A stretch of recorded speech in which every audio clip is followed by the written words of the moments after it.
Southwest Florida. Welcome to Lee Pitts Live here at Mount Hermon Ministries. It is my pleasure to have been the media sponsor of an event that took place here in the Dunbar community at Mount Hermon Ministries, the 2022 Every Man Can Conference. I've been a lot of places, seen a million faces, and the television show has been all over the place in the last 30 years, but there has been nothing, I mean nothing, that lives up to what I witnessed here today.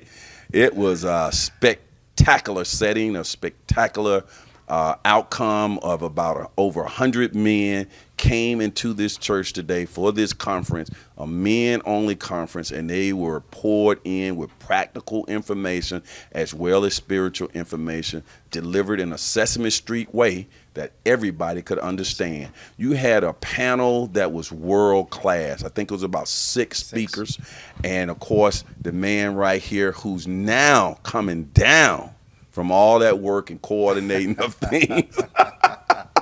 You can relax now, Pastor. Oh, my goodness. It came and it went.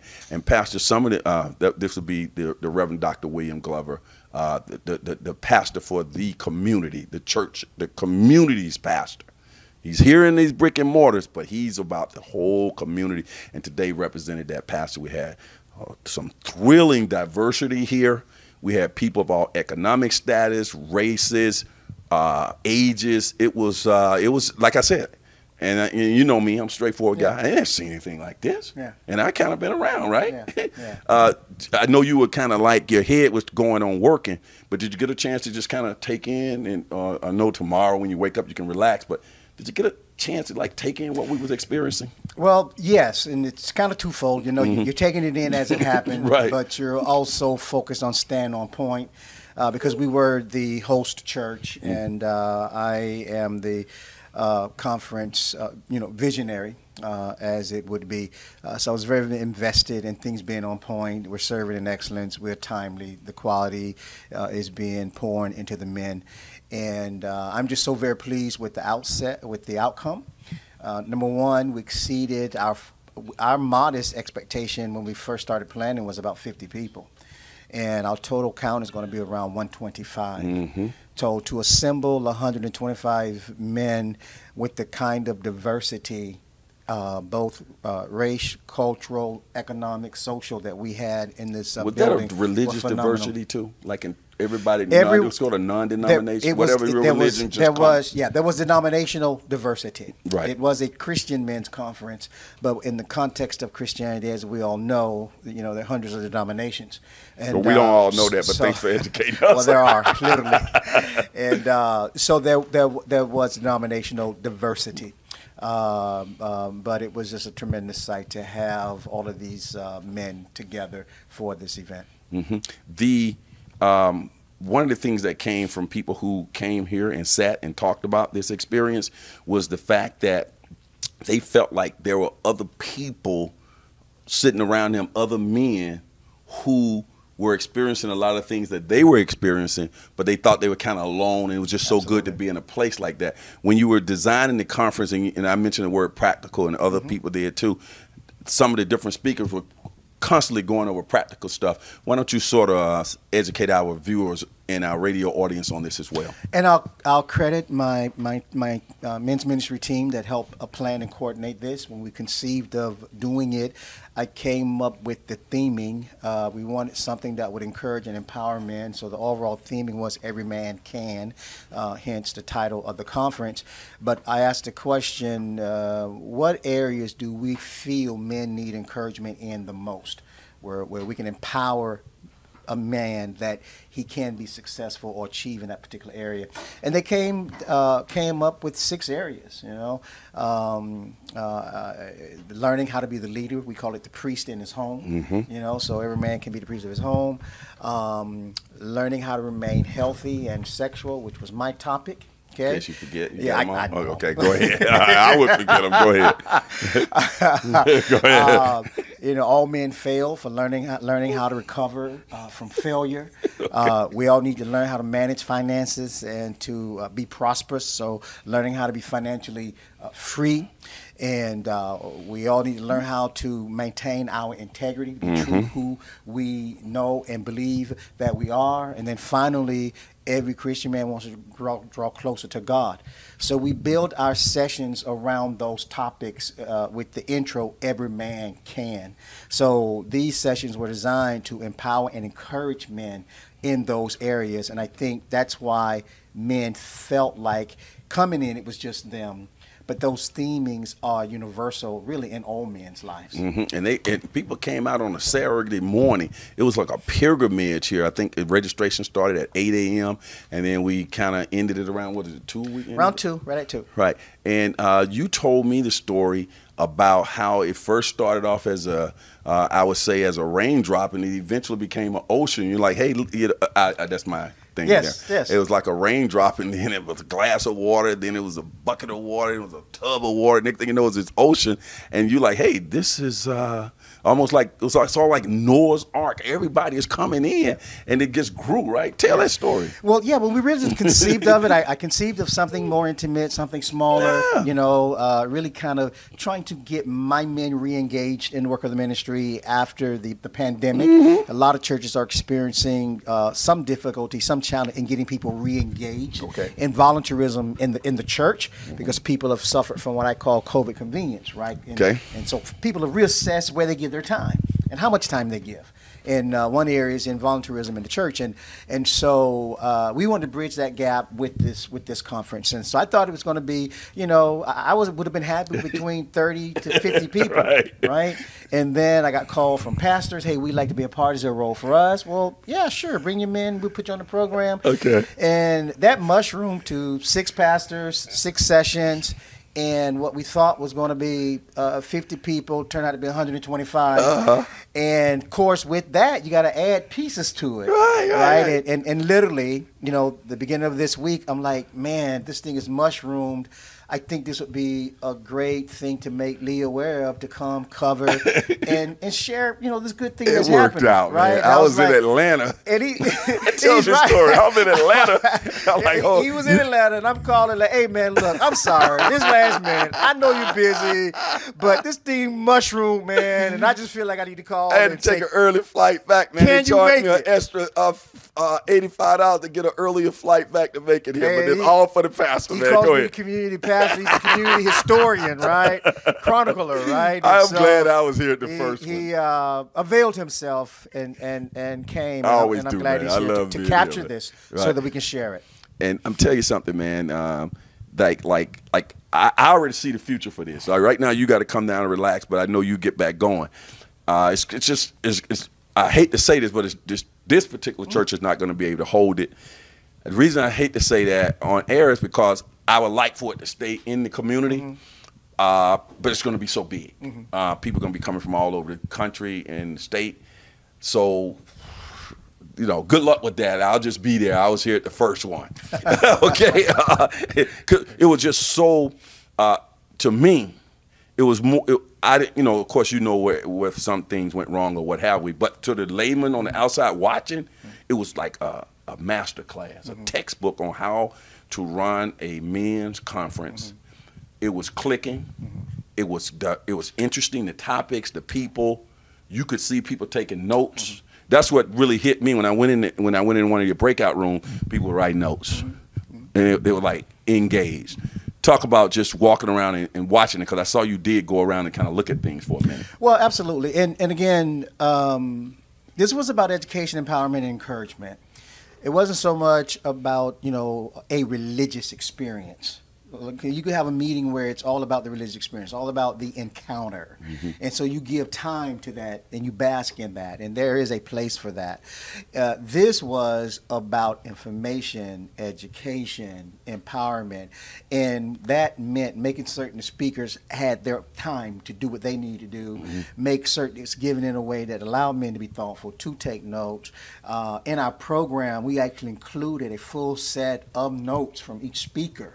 Really? so that the men could focus, and then what was not in the notes that they found of value, Gotcha. they could write in their books. So we actually provided the outlines in the program booklet for the men, and that's how committed we were to the empowerment, because we want men to have something to refer to beyond this day, and we wanted them to take the information with them, because a lot of nuggets and wisdom was shared today. So yeah, we were very intentional about that. And so being on time, being timely, having your transitions, having people in place was very important. And it was a powerful presentation on social media. I know you may not have been aware of that. So I saw that this morning. And I was like, oh, this is big. I saw the singing going on. I turned on my phone, and on Facebook, I think it was Chef Dro, he had posted the I guess that's the early worship. Right, and I was like, oh, I'm on my way. Let you know, on my way. I got a kid here. This is great. And you incorporated all of that along the way, right? And your son was telling me that there was a multi-church kind of like all-star kind of. Yes. All of it was multicultural, multi-denominational, multi-church. So we didn't just use singers and praise team members from our church. We were intentional about reaching out and including members from other churches who were available to have representation. And I entitled this "Every Man Can" because it was for every man. And moving forward, it wasn't just for religious men. It was for every man. It wasn't just for church men. It was for every man. Gotcha. Whatever affiliation, whatever man group affiliation you have, it could just be sitting under a tree drinking a beer with your buddy, right? You're a man. That's affiliation. This is for you. I saw some great memorabilia and souvenirs and books. I got all that. People see that on the screen now in the video. But people can still get some of that great historic information. How do they go about getting that? T-shirts and yes, and we have T-shirts, we have caps. We're also going to have coffee mugs, and all of that will be available this year. This week we pretty much sold out, and so I'm placing another order on Monday. And I'm carrying this theming over to my Father's Day message. My Father's Day message is going to continue with the theme of every man, and it's going to be every man can be surrendered to God. Because for God to do anything in any man's life, he has to come to a place of surrender. So I'm carrying that empowerment theming over into Father's Day. And then with that, wives and daughters and nieces and nephews can bless their father figures with some paraphernalia from the conference itself, that positive affirmation to Dad, you can. That would be at the website or? It won't be necessarily online yet because these products are fresh off the market. We had to rush to get some here. We will be building the capacity to have them available. I'll post some stuff through social media. You'll be able to get a hold of some stuff, but then also contacting the church. All right. When people left today, what do you hope that they took from this experience?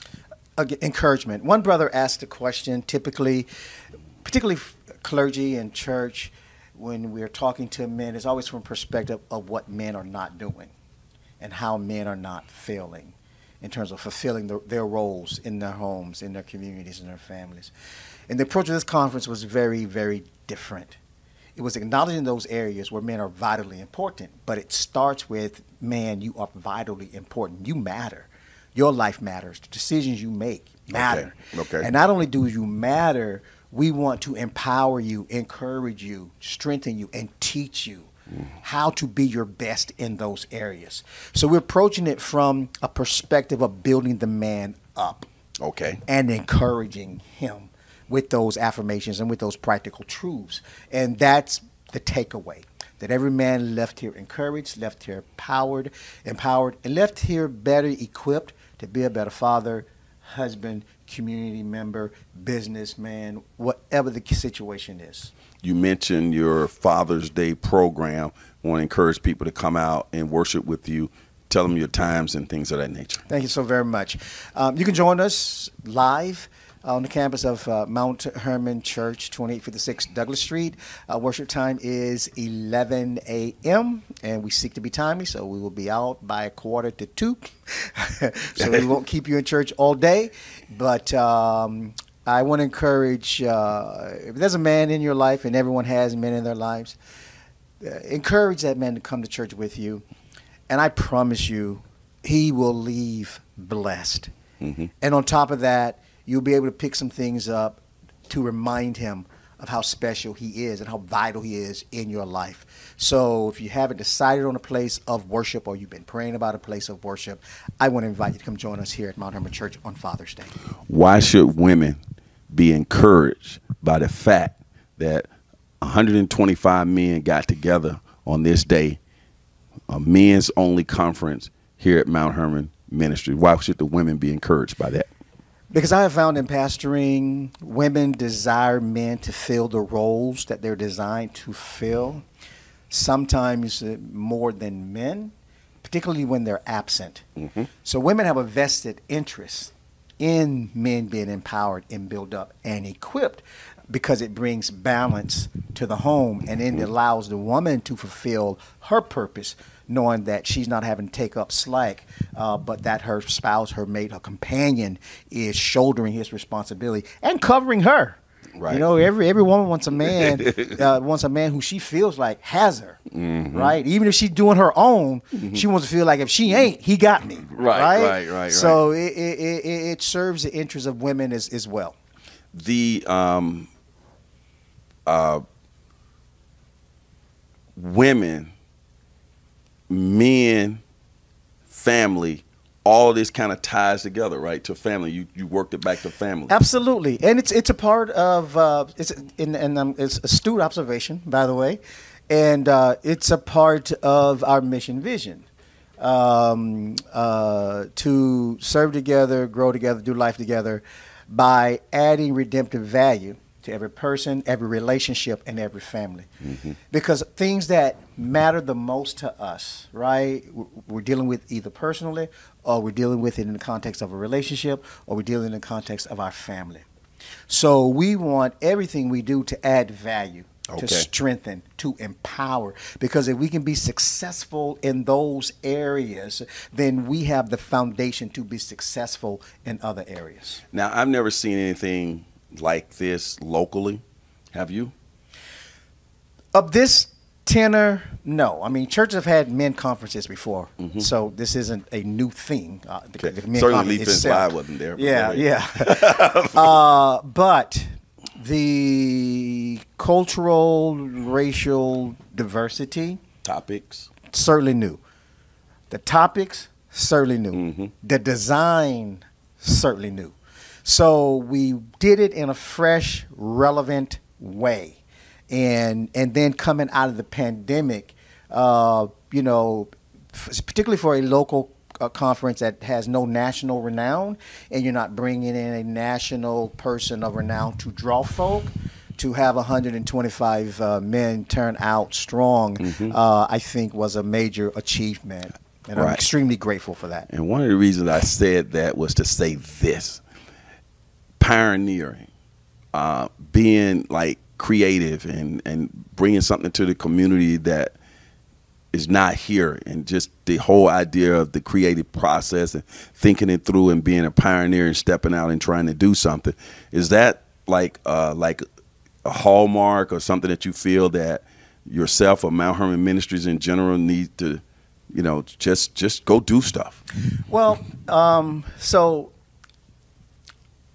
I think every person who's involved in ministry, and every congregation God has placed in the community, I think there's an assignment God gives that person and that congregation, and you bring that assignment.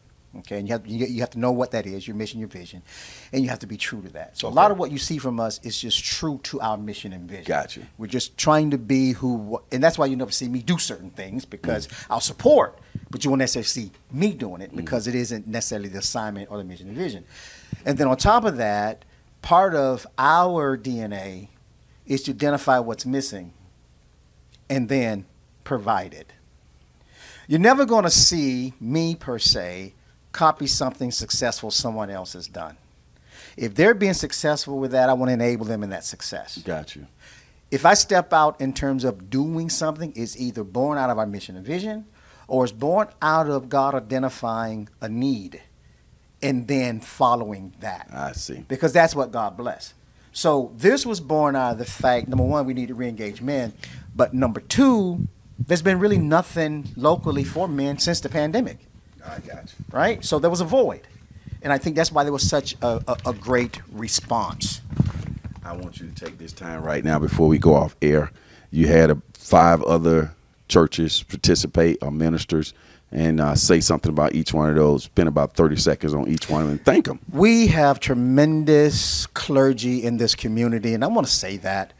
And by this community, I mean Southwest Florida.